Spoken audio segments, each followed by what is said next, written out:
Hi and welcome to episode 57 of the This is Reportage podcast. My name is Alan Law, I'm the founder of This is Reportage and This is Reportage Family, and I'm a photographer too. It was such a delight to chat to the fantastic Rowena Meadows for the podcast today. Based in Australia, at the time this episode was recorded, Rowena was the #1 photographer worldwide on our sister site for documentary family photography, This is Reportage Family, after our first 2 collections with 7 Reportage Family Awards and 4 Family Story Awards won already. As well as being a brilliant family photographer, Rowena is just pure joy to speak to. I enjoyed talking to her so much.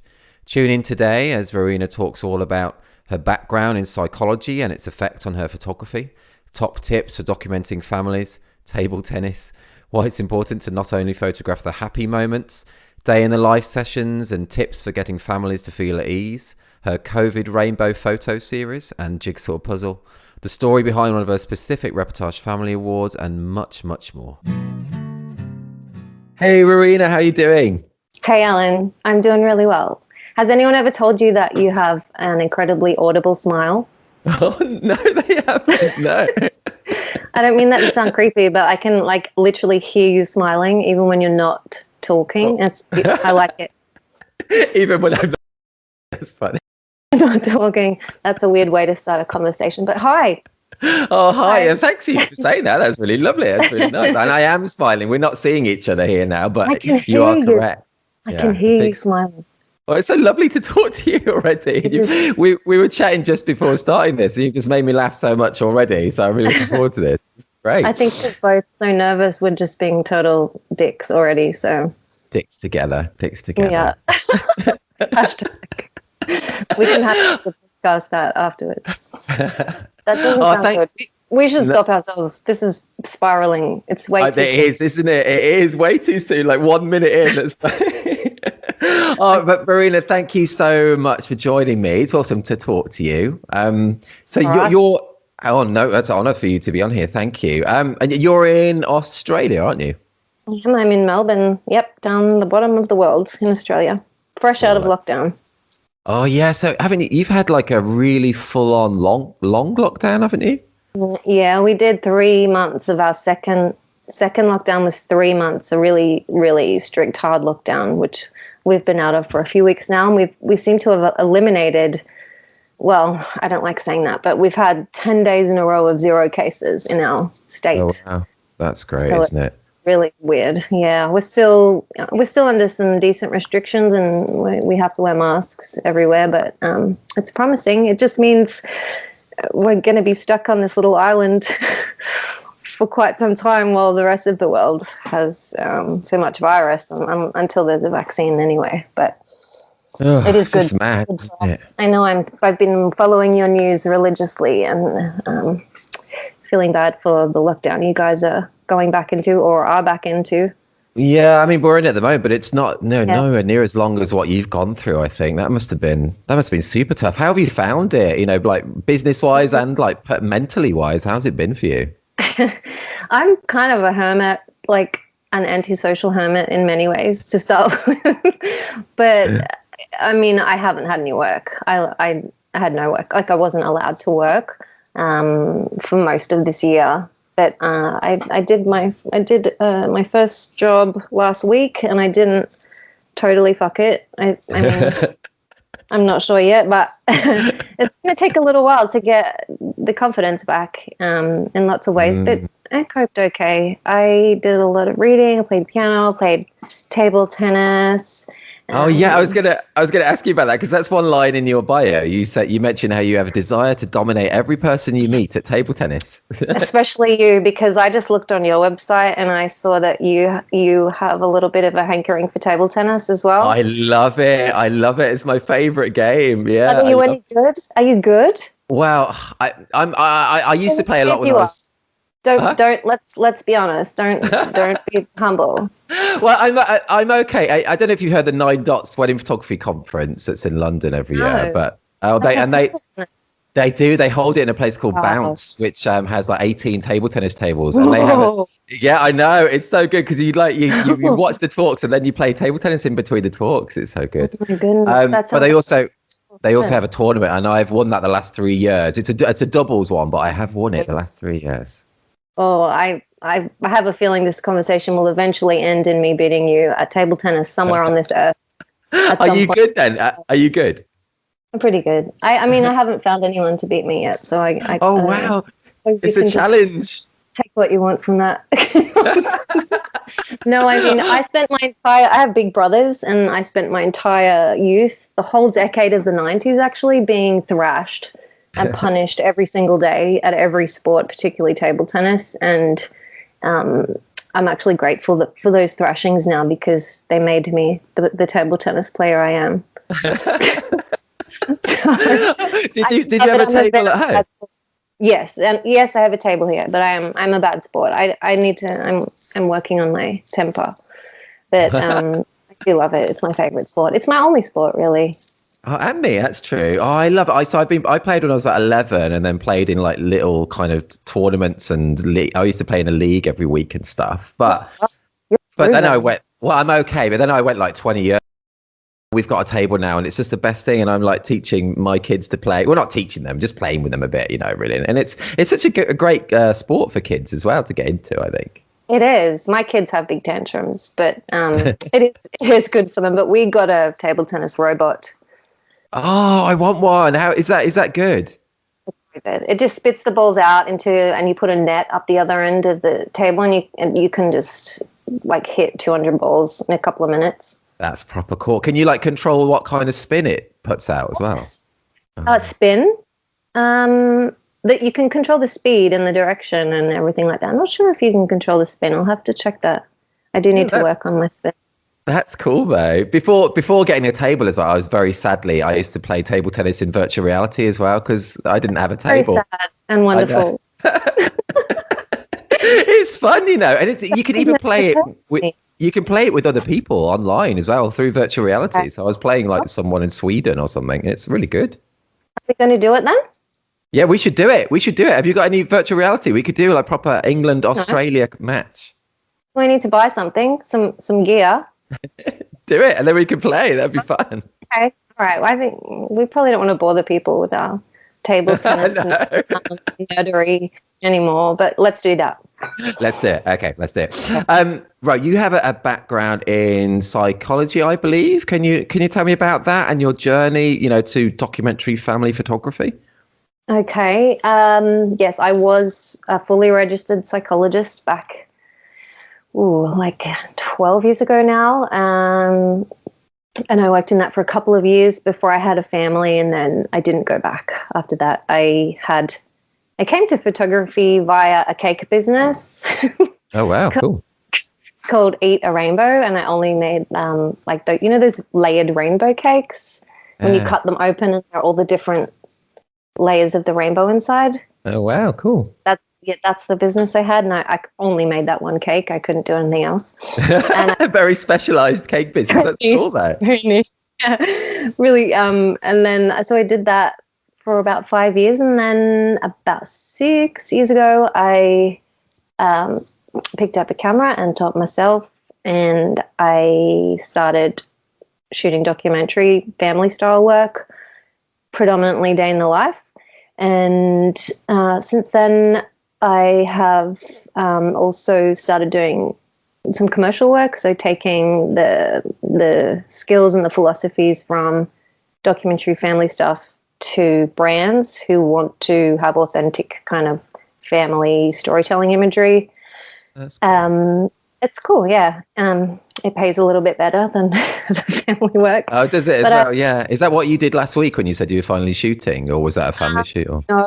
No. Last week I was photographing a factory that makes roof racks and tow bars. Oh, right. Paid rather well. But I like having a combination. I like having all different aspects to my business. I think I'd go a bit crazy if I just did one thing. That's true. It keeps it fresh, and it diversifies your kind of income pots as well, which is so important these days.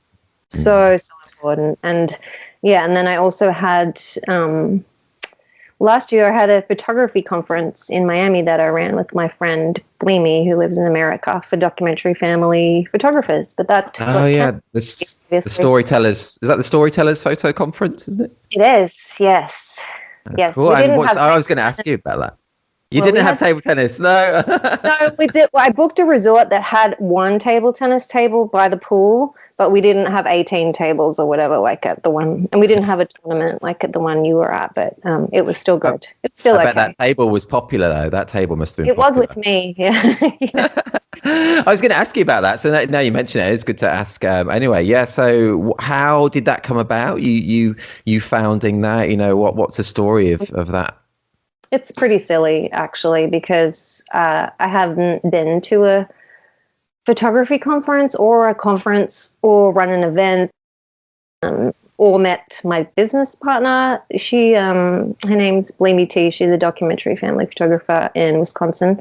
She contacted me to ask me to help her cull some photos, and I didn't know who she was at the time, but we started chatting a little bit and said how good it would be if there was a place we could all come together once a year for learning and getting to know each other. And I said, oh, you should do it. And she said, oh, maybe I will. And then I said, oh, do you want to do it? And then we did it. We had 100 people in May in Miami at Miami Beach last year, and it was amazing. It was supposed to go ahead. Yeah, we had sold it out again for May just passed, but unfortunately we had to cancel because of COVID, and we're just waiting to figure out when we can bring that back. Oh, anyway. That's such a bummer, isn't it? All those, conferences and just meetups like that. I'm just missing so much. But that's so cool how you just went for it and just made a conference without any kind of... That, Alan. Yeah, I don't do things like that. I don't even know which version of me that was that did that. It's bizarre. Good things and exciting things happen when you just go for things in general, I think. I think so. I now I know that I've spent most of my life not taking too many risks like that or backing myself. But it really taught me a lot about how much discomfort and risk I'm willing to sit with for something I care about. That's cool. Were you nervous, kind of like just, putting the event together and hoping like people going to find, want to come to this? It must be just quite scary. I'm total pessimist. At every step of the way, I thought it was going to be terrible. Wow. Even when I was there, I had to make an opening speech, and I do not like I do not like a whole room full of people looking at me. I know you've spoken at lots of I don't like it though either. I don't like it. It's the worst thing that could happen to me. So I did have a Valium and a whiskey beforehand. Nice. And I did okay. I should do that, because I get so nervous of speaking. I really should do it. You really should. Just like a half a Valium and a little nip it makes you feel so capable. I'm going to do it. I'm going to put that in my contract or so it may be. I'm proud of you. I'm proud that I've turned you towards prescription drugs and alcohol. but honestly, that is such a big deal to have created, and co-created an event like that. It must have been such a buzz just to see, even get that first person sign up, and then when you sell it out as well, and then to actually physically be in that place, to have all these people there together, and partly because of something that you've done, or a big reason of what you've done, and that's such a cool thing. It really is. It's so nice to hear you reflect it back like that. I forget. So I appreciate you recognizing that. It was a really identity forming thing for me. Well, it is a huge deal. It's a huge deal. And I know you've starting This is Reportage Family has been a huge deal, no doubt, for you this year. I'm very glad you have. Oh, thank you. And thank you for being such a big part of it. Oh, had you been thinking about it for a little while, or it's always been? I mean, to be totally honest, it's always something that has kind of been on the radar. But it was this kind of COVID year, which kind of was a catalyst to make it happen when it did. It really was. Yes, good. I mean, because I'm obviously I'm predominant. I call that good things come out of the pandemic. I call them pandemic fruit. Oh, that's a good way of saying it. It's true, isn't it? That's what it is. The community you're creating is definitely fruit. Oh, thank you. And it's lovely. Thank you for being such a big part of it. And I mean, at the time of this recording, which is early November, 2020, I had to look down at my calendar then to see which month I'm in. I think I should know what month I'm in. But you're currently leading our overall worldwide ranking on this Reportage Family as well. I know, but That's silly. I know, but it's awesome. Yeah, but you've won what seven Reportage Family Awards and 4 Family Story Awards already. We've only had 2 awards collections, so it's a big deal. And so, firstly, I just want to say congrats. And secondly, if some mad podcast interviewer put you on the spot and said, "How do you get so good at documenting families?" what would your answer be? Tell us your secret. Well, that's really easy to answer. I would just say, I don't feel good at all. I feel like most of my photos are rubbish. But I would say just thinking most of my photos are rubbish might be what drives me to keep trying and keep growing. I am very, very hard on myself, and I don't think that's a bad thing. But I don't know. I just spend a lot of time trying to figure out what's wrong with my photos after like every shoot. The most important thing is figuring out why I consistently stuffed up, as we all do with most of the photos we take. That's true. Yeah, especially if you saw mine. I mean, you would be kindred spirit there, Alan. You would be horrified, and I would be embarrassed, as we all should be. But I don't think I think I've gotten, if anything, I've just gotten really good at culling and cutting everything back that's rubbish. That is an important skill, though, isn't it? We laugh about it, but it is an important part of it. Yeah. Everything, for me, everything is out until it's in. Everything is rubbish until it's not. You said maybe you were a bit pessimistic. Have you ever gone through a period where you've looked at your work and been like, well, actually, I can really do this. I am pretty good, or are you always kind of down on it? I would never want to think that. No, I would never want to think that. No. I always think that my next shoot is my biggest failure. I'm terrible. Every time I do a shoot, I'm like, oh, well, this is the one that you're going to get found out on. It was a good run. Did okay, but the game's up. Oh, do you know what? I totally relate to that kind of imposter syndrome type thing. Yeah. It's fine. It's me. I don't try to change it. I actually find comfort in, like, I remember someone said to me once, I said, oh, I'm so nervous about this shoot I'm doing. And my friend said to me, oh, don't worry. You've probably already fucked it up anyway. So just do it. And that actually is comforting to me. Just takes all the, I don't know. I'm the opposite of think positive mentality. I don't try to change my negative thinking. I just make friends with it and try to make it sound silly and try not to become part of it, but it's not going anywhere. But I mean, I think that's what, for me, that's what success is. Success is not an award. No offense to your awards. No, of course. No, of course. No. This is Reportage Awards are brilliant, but my definition of success is not a good photo or an award or even a happy client. Like, those things are bonuses to me. Success is purely nothing more than a willingness to make friends with discomfort and negative thinking for the sake of something that I value. So, the most successful thing you can do is have a terrible shoot and then turn up again the next day, willing to try just as hard. Like, that is pure success to me. And the other things, the accolades, if they come, are just bonuses. So that's very cool. Even though I'm laughing about how I'm, really hard on myself, I know it's not ideal to have an attitude like that, but it works okay for me because I don't let it make my decisions for me.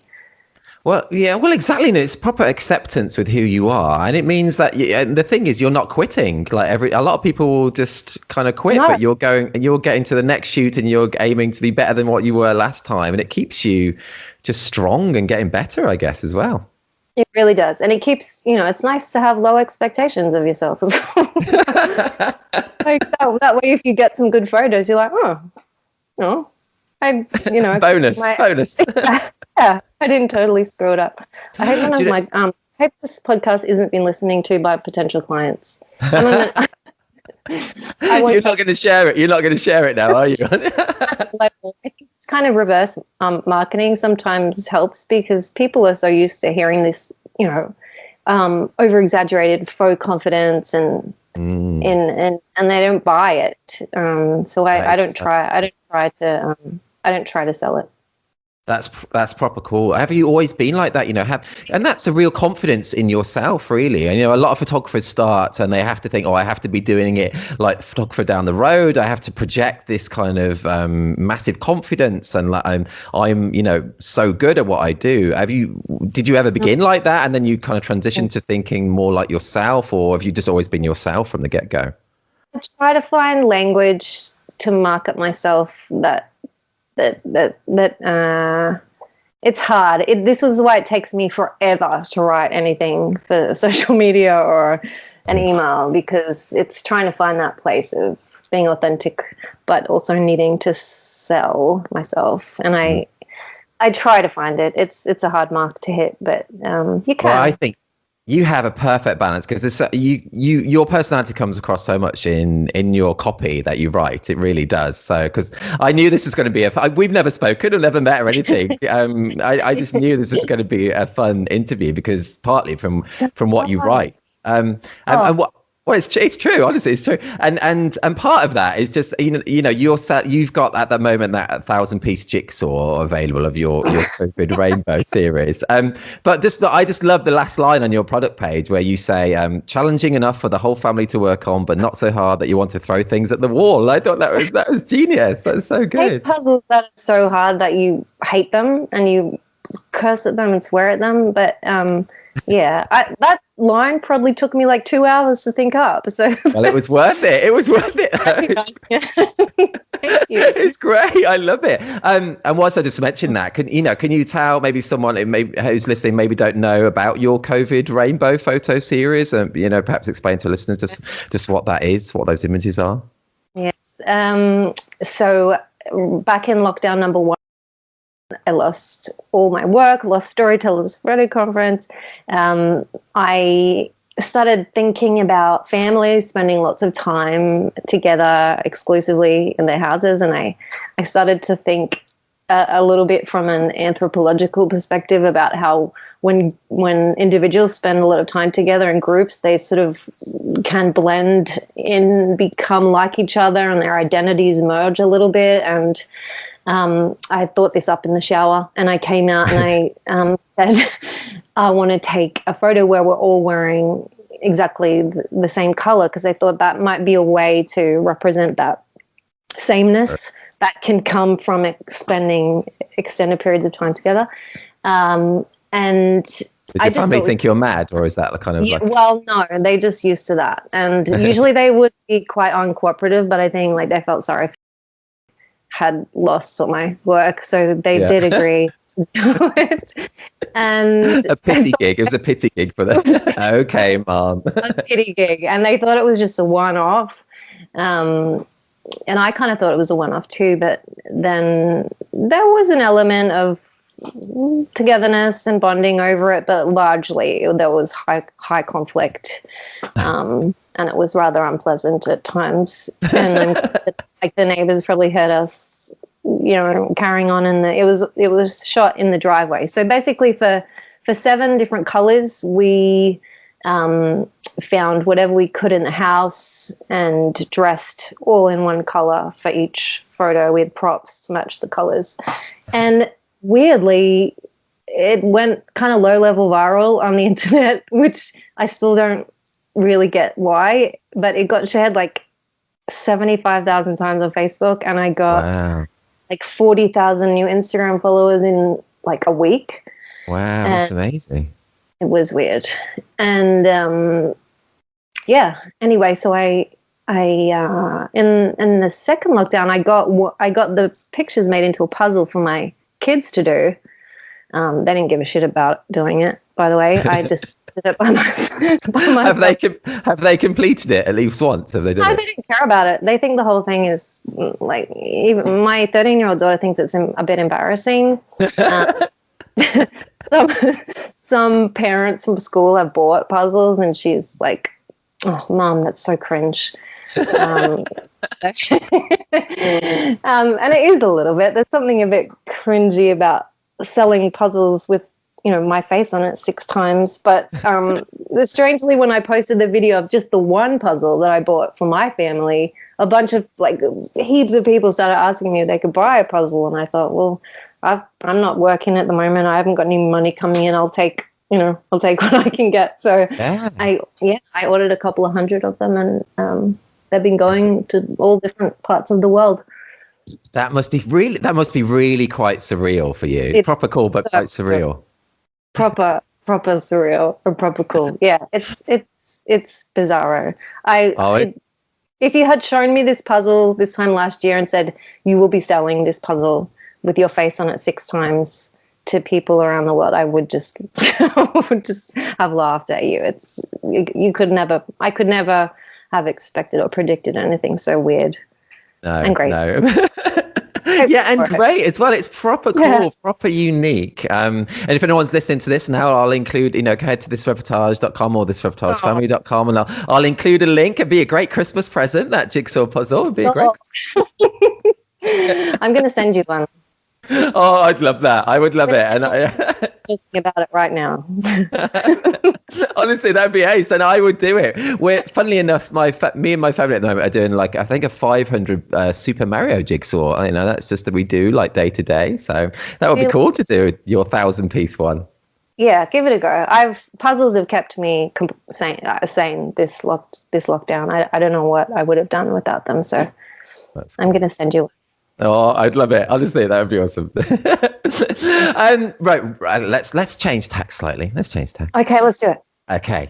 When you've reached old age, Ro, and you're looking back at your novelty question, is this the wild card novelty question that I could never have? There's going to be lots of these. I got loads of these. I just like it. It's fun. When you've reached old age and you're looking back at your life, what would you like to think about the life you've led? Can I say that it was not shit? Yes, that's very good. Yeah. That's my short answer. That it was not shit.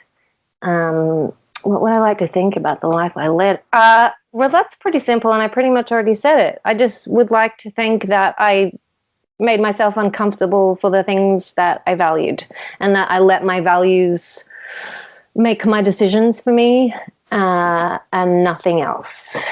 That's such a cool way to live life. It is. Yes. And I don't know and my values now will not be what they are in a year or 5 years or 10 years. But I just hope that I live in a way that I keep checking in with the things I do value, and that I don't waste my energy on the things I don't, and that I travel a lot and make myself a bit scared in strange places because have you been to England? Yes, I've been twice. I haven't been to Cornwall though. I've only been to London twice. Okay. You should come. It's nice. There's beaches and stuff. Really, no, probably not as nice as your beaches, but yeah. Well, Melbourne beach is pretty rubbish. But I grew up in Queensland and near the Gold Coast where the beaches are nice. But I don't mind. I would like to come to Cornwall. I've always wanted to. Oh, do. You're very welcome. You can stay. We've got a table tennis table. If you have a table tennis, I will. I will accept your invitation.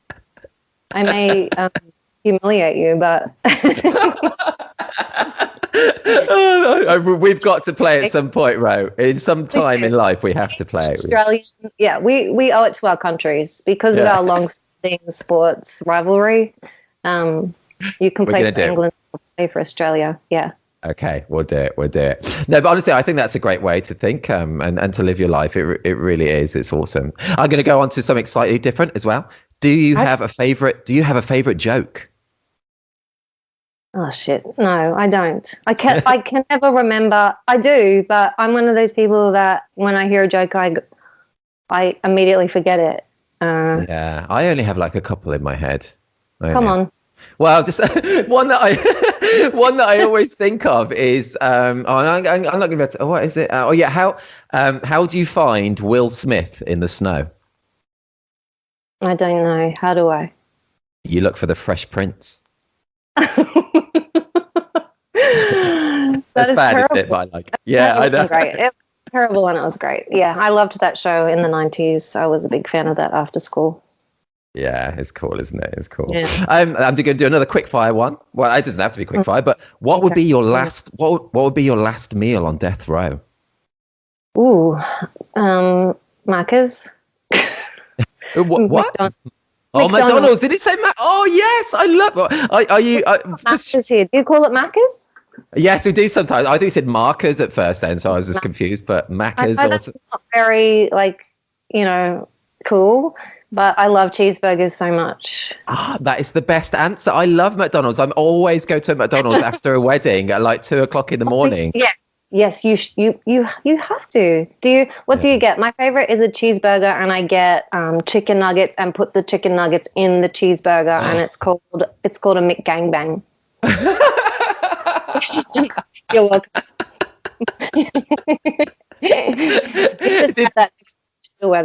Did you name that, or is it a known thing?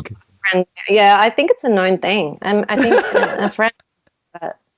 Oh my! I love that. At McDonald's once when I'd had a few drinks, I did order a McGangbang and the girl at Macca's knew what it was. So wow, it's a known thing then. That's so funny. I've never heard that. See if it's a known thing in your country. I'm gonna have to ask for it. I'm gonna have to ask for it after a wedding. Once I shoot a wedding again or anything. But yeah, I love it. Honestly, I love McDonald's. I just post about it all the time on my social media after weddings and stuff. Yeah, 2:00, 3:00 in the morning. But I have a chicken legend with hot and spicy mayo. That's my choice. A chicken what? A chicken legend? Yeah. Do you have that in Australia? Oh, well, we have a McChicken. Is that? It's probably similar. Yeah, it's just like a chicken breast with, coated and stuff. That sounds way fancier than chicken. You're fancy English, McDonald's. Oh, yes, that's us. We are. Oh, I love that. I love it. We've spoken about table tennis and McDonald's, which are two of my biggest loves in life. Honestly, I loved it. Yes. Let's go back to the photography. It's cool. What is it about capturing family life that you love so much? What draws you to it personally? Well, lots of things. I think one of the things I've been thinking about lately is the accuracy of our memories. And I was talking to my dad a little while ago, and he sometimes says things, regretful things, that he wished that he did more with us as kids, or he wished he played with us more. And it's strange because my brothers and I remember him as being incredibly hands-on, always playing with us, always doing stuff for us. But he has this story in his head of inadequacy, and we don't really have that many. We don't have the photos to show him otherwise. I think that, as parents, when we live our lives through stories, and we often have a story about ourselves as, I don't play with kids enough, I don't give them enough attention, I don't work hard enough, whatever. And then often when you see a book of images of how much you do give and how hard you do work, which you may not be noticing throughout the day, having that reflected back to you is a really powerful reframe sometimes. And I like being a storyteller. I like helping people honor and elevate the full spectrum of their family life, not just the comfortable and happy moments. But I really, my greatest passion is really the full spectrum and really trying to elevate all of those aspects and help people recognize that, the challenging times, the times when you're struggling, the times when you're frustrated, those are part of family life, and they should be documented and recognized and validated just as much as all the other things. That's so true, isn't it? And that's so cool hearing about it like that. It's such a great advocate for the whole genre, really, and it makes me, listening to you there, it makes me like, I want my family photographed. I want it done. It's so I want important. to come there and do it. Oh, do it. That would be so cool. Come, you give me McDonald's, it's free. Oh, okay, it's a done deal. I met Gangbang is going to be waiting. Oh no, I can't say I met Gangbang is going to be waiting for you. That's if people tune in halfway through, that'd be like, what? Really, really bad. But I could. That's so funny though. That's so funny. Yeah, and I like the way, and I was going to ask you about, you mentioned it already in that bit, how you don't just photograph, the happy moments, for instance, you'll capture kids crying or parents getting a bit frustrated and so forth. And that is so important to capture, isn't it? Because that is real life. That's all part of us and our kind of relationships with each other. It's not all just joy and happiness all the time. Yeah, it's really powerful to have someone else show that to you in a way that you just couldn't recognize yourself. Like, there's something about the distance of seeing yourself in a photo or in a photo book that really helps you step outside of all the noise in your head and see your life and people in your life and the way you all interact with each other, and just this, even if it's just a slightly shifted way of seeing yourself, then that's success for me. That's very cool. And I like the way you've mentioned a couple of times about what success is for you. And that is, it's often a question that I ask is, what does success mean to you? So I've not even had to ask it, and you've answered it. It's so good. I love it. But like capturing stuff like kind of tantrums, or maybe some parents getting occasionally bickering or being frustrated or something. Do you ever get, clients, the parents turn to you and say, oh, please don't photograph this? Do you ever get that? Hardly ever. I put that down to finding the right clients and the work I show. My favorite thing to photograph is tension, and like I have to sometimes I look at my Instagram feed and everything just looks kind of depressed and because I am very drawn to photographing that more than I am drawn to photographing joy, and I do show a lot of that work, so I think people expect that I will take photographs of that. That's but so having said that, I if there is tension, I do, or conflict, particularly between a couple, I don't. My first concern is to be respectful of their comfort. That's way more important than my desire to get that photo. So I often can just pick it up, and I will maybe move back a little, take my camera down for a little while, and if I sense that it's still okay, I'll maybe take a couple of photos from a little bit further back, and if I sense that's okay, then I'll come in a little bit closer. It's really not something you could ever know unless you're there. But I do sometimes have I don't really like to know much about what I'm photographing before I go in. I don't have like a questionnaire or anything like that. Oh, that's interesting. Yeah. Yeah, no, I don't. I'm very disorganized like that. I prefer to go pretty blind, but I do often have a conversation about just asking level of comfort with those with those maybe uncomfortable moments. And most people, if they're my right client, and most people are, they're all like, yeah, we want it all, we want everything. So, but I still don't want anyone to think that I'm being disrespectful of their moment or their space. I totally understand that. Yeah, and as you kind of say, it's kind of like each situation is different, and you're reading the situations and the different people and knowing what's right or what's not to do. And that's something again I find so interesting about what we do is that photography is just one small part of it. A huge part of it is that kind of is people and how we are with other people. And exactly. for your day in the live sessions, especially, you're spending a lot of time with a family. Do you have any tips or advice for getting families to, quickly feel at ease with your presence, for them to be natural and themselves? Yes, I find that curiosity and spending the first, well, for me, because I spend like 8 to 10 hours, I don't really plan to take a lot of photos initially. I spend a lot of time at the start being like ridiculously curious about the family, what I'm seeing. If I'm seeing a kid do something in particular, I'll say, "Oh, is that something he normally does?" And then I'll ask it. I'm trying to find out about the history of behaviors, the history of relationships. I always ask how people meet, and I'm genuinely, I get carried away with my curiosity about people as individuals and also about their relationships within the family. So I find that, once people get a sense from me that their story like really matters to me, which it deeply does, there's a level of trust that comes with that within a couple of hours, hopefully get where they can feel like I'm just, one of them. It doesn't always happen, but mostly I don't use a lot of photos from the first little while because I am investing a lot in talking and asking a lot of questions and hopefully just, gaining that rapport. And a lot of that I think comes from having worked as a psychologist as well.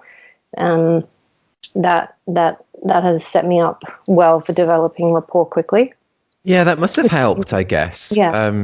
But you must have, I just wondered, how much is from studying psychology yourself, but just you being naturally you as well. I guess it's a big mix. I don't know.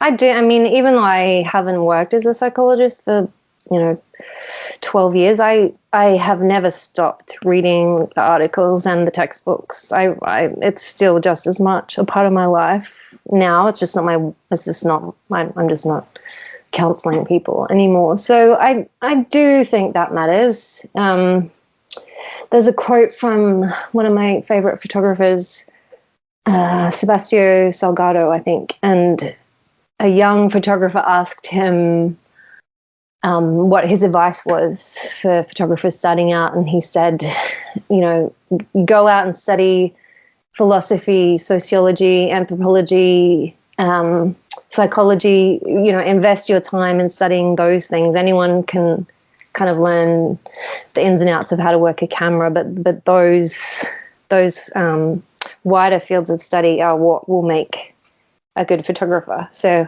I told that to my mum anyway when I was telling her that I wasn't going to use my 6 years of studying, that I wasn't going to be a psychologist anymore. And I really do think I would. Quote that. It's a great quote. That wasn't. I totally paraphrased it. Okay, it's still good. It's a good paraphrase. It wasn't a quote. I paraphrased it, but the point was, widen your thinking in your mind in all the ways you can, and that's what makes a good photographer. So I totally agree, and that's great advice. So just going back to when you kind of told to your mom that you weren't going to do anything more with psychology and become, well, not directly, because what you're doing is still to do with what it really you studied. Is. Yeah, it is. But she must be proud of what you've done though in your work. How long have you got? This is hi, Mom. Yes, she's proud. Yeah. Yes. My parents are very proud. I mean, of course, when tens of thousands of dollars in and what was 6 years of study in a career, and then you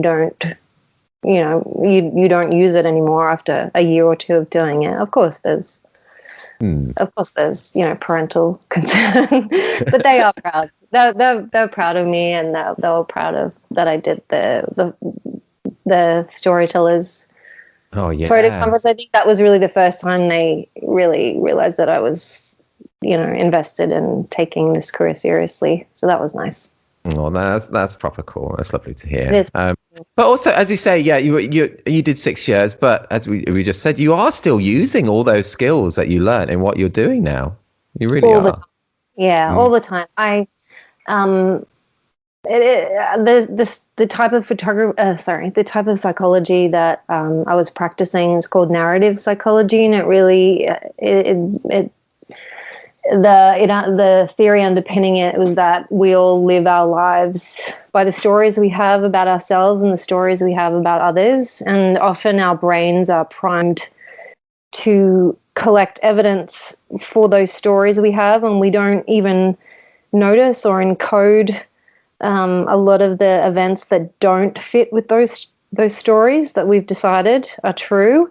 And so the thing I love about photographing families is helping people see those moments and those interactions and events that they miss because they don't fit with their story about themselves or their kids. Right. So like the example I was saying the other day was about a kid who might not be traditionally affectionate in the sense of giving bear hugs and saying I love you, but they might have another way of showing affection that is not noticed so much because the parents have a story about that kid as being the not affectionate one.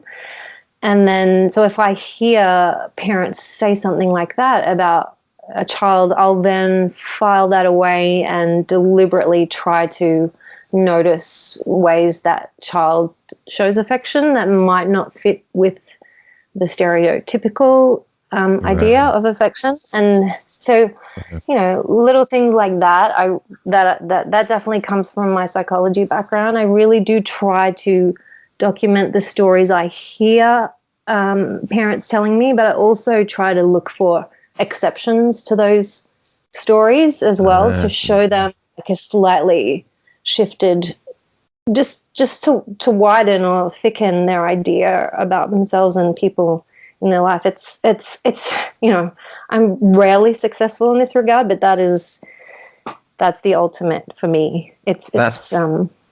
That's great. Oh, and that's so cool. Again, that's so inspirational to hear because it is there. Because I think a lot of people a lot of people can look at documentary family photography at just face value of always some, nice photos of kind of us together. But when you're talking about it like that, it's just it's so much more deeper. There's so many different layers, and it's such a rewarding thing to do. Obviously, my background is in wedding photography, and obviously that is important. But then when I'm thinking of family photography, a big part of me thinks this is so much actually more important in a way than weddings. It is. Weddings is one day in kind of someone's life. Obviously it's important, and the images will get looked at for generations to come and whatnot. But the work that you're kind of doing as a documentary family photography, these are real people's just their everyday life, and as you say, it kind of reflects their relationships, and it's just in a way just so much more meaningful. I love hearing the excitement in your voice saying that. Like your excitement is being contagious back onto me, and this conversation is helping me remember why I love doing it, because I haven't done it. I haven't shot a family since like March, so it's a timely conversation to help me remember why. Have you got any coming up at all? Oh, you do? Yeah, that's cool. Yeah. I have a bunch. I haven't been in February I had blocked all of March and April for family shoots because I knew I needed that time to give to the conference in May. Oh, yeah. So I had blocked it all out, but I do have a bunch coming up that I'm excited and nervous about.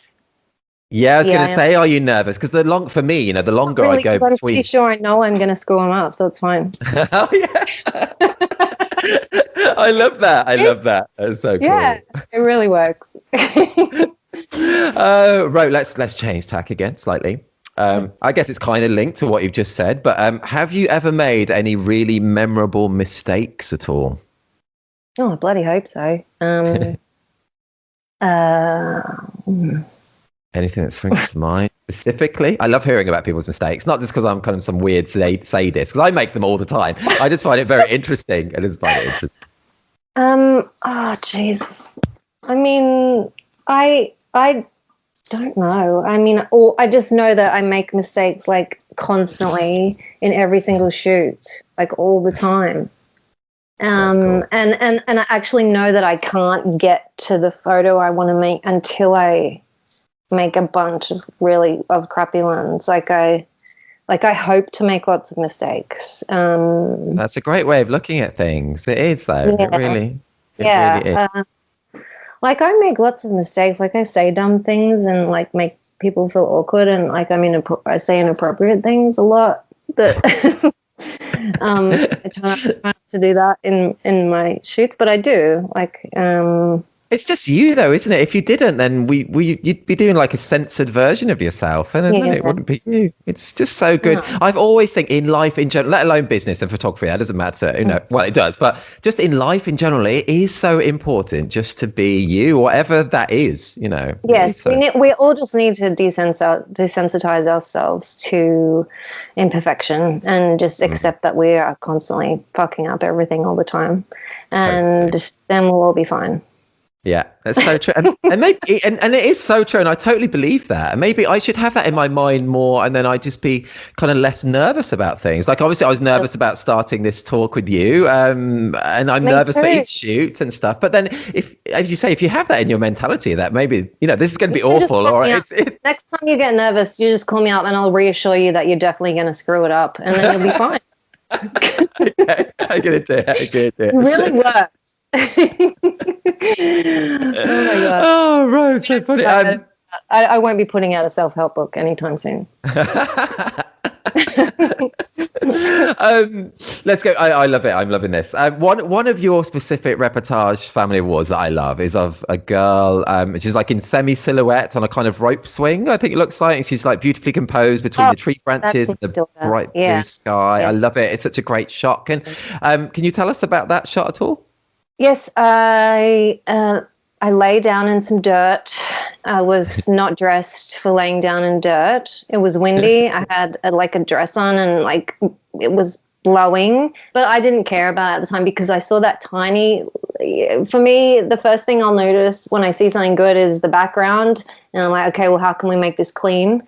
And there was literally no other way. There's a very small slice of sky there in between the branches of the trees, and I knew it was not going to be a photo at all unless she was completely clean in that blue sky space between all the branches. And so I just figured out that the only way it was going to work was going to be lying down and trying to make my abs. Can you do that when you're lying down and you have to like I don't have any muscle tone, so I find it really hard to photograph lying on my back, trying to hold myself up and hoping that my abs will keep me still enough to get the photo. So it's good exercise, isn't it? In a way. That's the end of that story. That's so cool. It's so cool. I think a lot of people, myself included, a lot of times, sometimes just forget about the background, and the way your subject is placed, within the background, so it's not overlapping and things. It's a big deal. Well, I mean, I didn't expect that to work. I thought that was a very long shot, but it was that was lucky. You're very modest, though, aren't you? You are modest, but that's just true. Because nothing is it really is very lucky. There's such a small space there, and for me, I would have thrown that photo out even if a tiny bit of her foot was encroaching on the shadow of the tree. Like it had to be perfect. But then that's not luck, because you knew why and how you wanted to capture it in that way, what specifically you didn't want and what you wanted. So it's not luck. You were there to get that capture and you got it. Thank you. Thank you. No, but it's very intentionally accepted your compliment. Oh no, but I get it, and I kind of hear some, just a little bit of myself in you, because I often say things are luck, and I do feel like that. But then, when someone says but then when someone says back to you, how you've done it for that specific reason, then it's not luck, really. It's not luck. Part intention and part luck. All shots like that rely on an element of luck, unless you can make the person do that thing for 10 hours until you get it. I guess partly, but you're massively increasing your luck by having that technique and knowing what you want to capture. That intent. I will accept that. Okay. Yes, thank you. Okay. Oh, we will come to. I won't compliment you anymore on that shot. We will come to an agreement. That's all. Do not discuss the puzzles, and you've exceeded your compliment quota. It's funny. I know. Okay, I know. I like this question as well. I know this is probably a really hard question, but just like all the others are really easy. But no. This. Can you think? Is there a certain photo that you've taken that's had some kind of lasting impact? Perhaps that impact has been on your career or your confidence or your direction, or just an image that's just particularly memorable to you for some reason?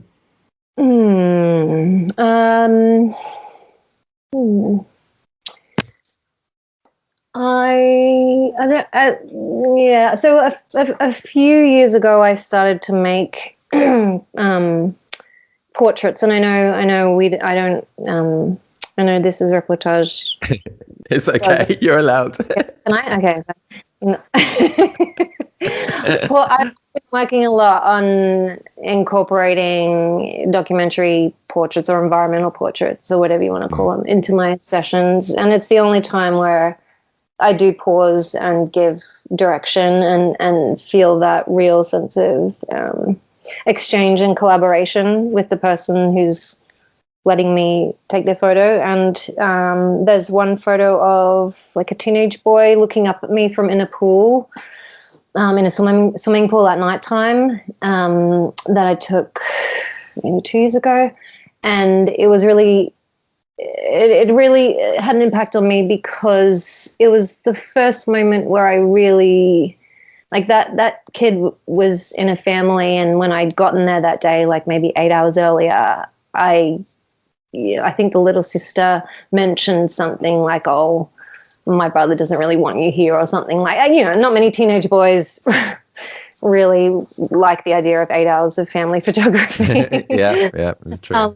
So that's how we started the day. And then I spent a lot of the day trying to gain his respect or trust, but just, I was gentle with how I photographed him for most of the day and kept my distance. And then there was a moment like quite late in the evening where I sensed that he was willing to give me something a little bit more. And so I asked him for that portrait, and the way he stared into my lens in that moment and gave me a part of himself really, like, still, I'm really proud of that. I'm proud of that because it reminds me how important it is to earn people's respect to the point where they're willing to give you a piece of themselves in that moment, give you their truth. And that's really got me hooked on portraits as part of my sessions. That's cool.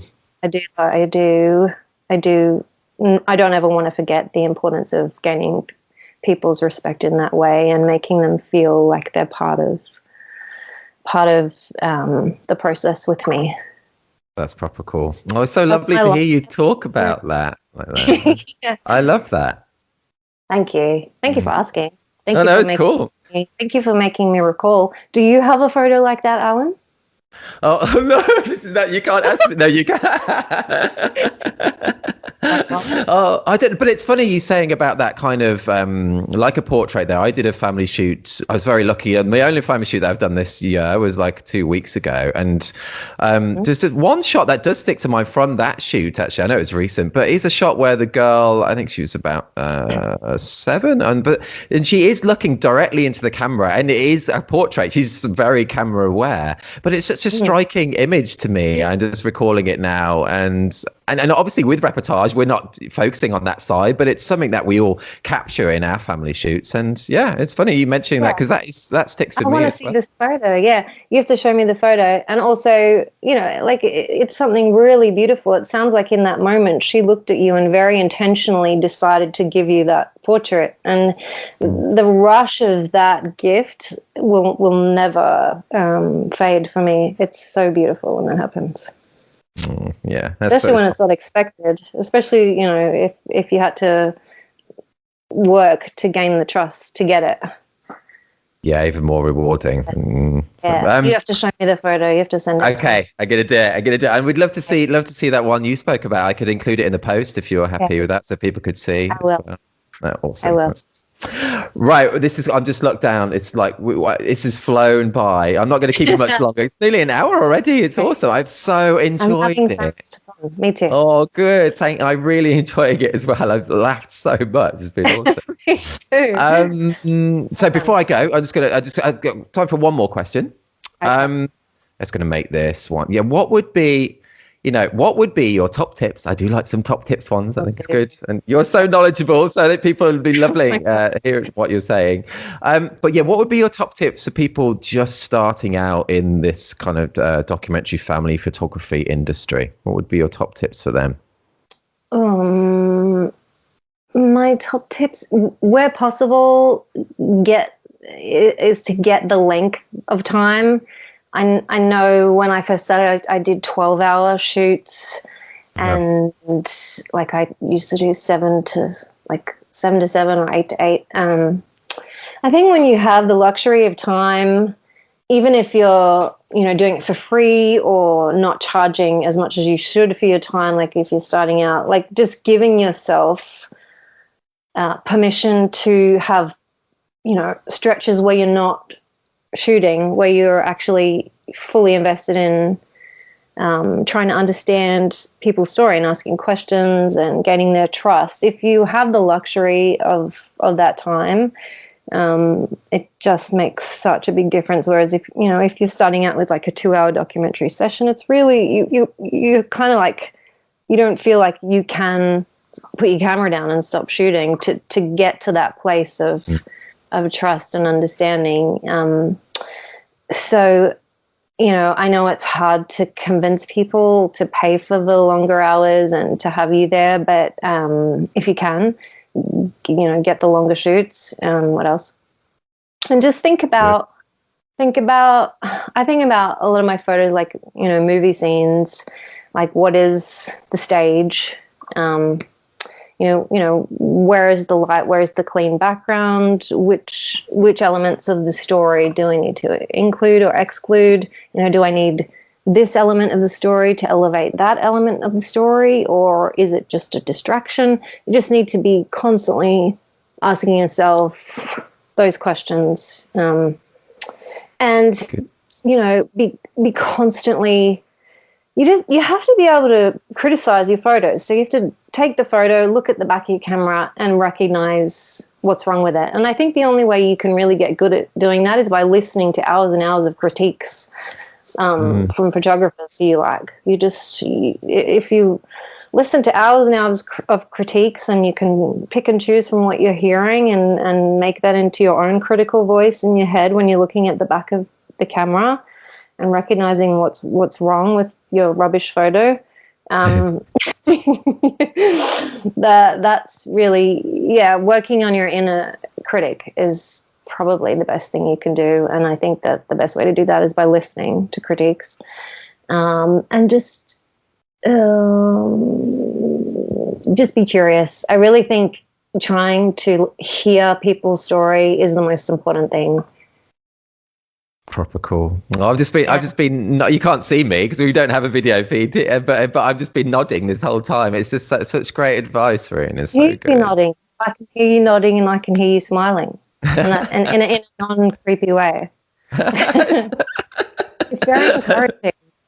Well, that's good. But you've just been magic. So that's why I'm smiling, because you've just been awesome to talk to, and you've been just so open, so sharing, so honest, and so fun and entertaining as well. So, Ro, thank you so much. Well, things to say. Thank you so much. I've enjoyed our conversation, and I really just wanted to make you understand how grateful I am.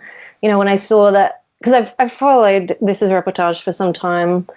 I was so excited when you branched out into family, and to see how quickly it's grown as well, and how quickly people signed up for it, and the quality of the work people are submitting to the competition is so encouraging. I'm very grateful to you for that, and I know a lot of people are as well. Oh, that's very lovely of you to say. It really It's is. very That means true. so much. No, Yeah. thank you. And thank you so Okay. much for being such a huge part of it. It's just awesome. It's awesome to have you with us. It really is. And for giving up your time today. Thank you so much. Because this is like nighttime for you now. You've like had a full day. This is just, Right, I'm I'm in getting the out of morning. bedtime. I'm in my husband's man cave and I'm not going back in. I'm missing out on the bedtime thing. So, Oh, that's a bonus, I guess, from time to time. Yeah. so thank you. Yeah. Oh, mate, honestly, thank you so much. And anyone's listening now, whilst walking the dog or editing or doing the pots or doing the dishes. I always say do the pots, and then my wife says it's doing the dishes, Alan. You can't say pots, but I don't know. Maybe I'm a commoner. I am a commoner at heart. But yeah, if you're listening, head to thisreportage.com or thisreportagefamily.com. I'll include links to Rowena's website, link to your puzzle as well, because would be an awesome Christmas gift. I'll include the specific Reportage Family Award that you spoke about, and if you're happy to send me that image of your memorable kind of portrait as well, that'd be great for and people don't to you see. forget either. I'll send you. Yes, of course. Yeah, I will. We'll do a swap, and hopefully we'll meet up some point and play table tennis. That will just be play awesome. table tennis, and then we will eat McGangbangs. Yeah. That sounds like actual heaven. It does sound good. It does. All right. Thank you so much. Thank you. You keep safe, and hopefully, I'll meet you at some point. Sounds like a plan. Thanks, Alan. Bye. Yeah. You've been listening to the 57th episode of the This is Reportage podcast. I don't think I've laughed so much on an episode. Rowena was such a joy to chat to. Hope you enjoyed listening. Head to thisisreportage.com or thisisreportagefamily.com to see the specific Reportage Family Award that she spoke about on the episode, the memorable image she talked about, a link to her website and to her awesome jigsaw puzzle too, which really would make for a brilliant Christmas gift if you're still shopping. I know I haven't even begun my Christmas shopping yet, apart from a few gifts for the kids, so yeah, got to get a move on. We also have lots more episodes of the podcast available too, including past episodes with Eve Schiepers and Sanna de Block, who recently became our overall photographer of the year and storyteller of the year respectively on our wedding site, This Reportage. Tune in to episode 17 for Eve and number 4 for Sanna. If you're not yet a member of This Reportage or This Reportage family, check out all the benefits of joining us, including an unlimited number of images on your profile, 60 individual award and 18 story award entries per year, invites to our physical meetups and parties, exclusive discounts, hours of educational videos featuring tips and advice from some of the world's best photographers, and much more too.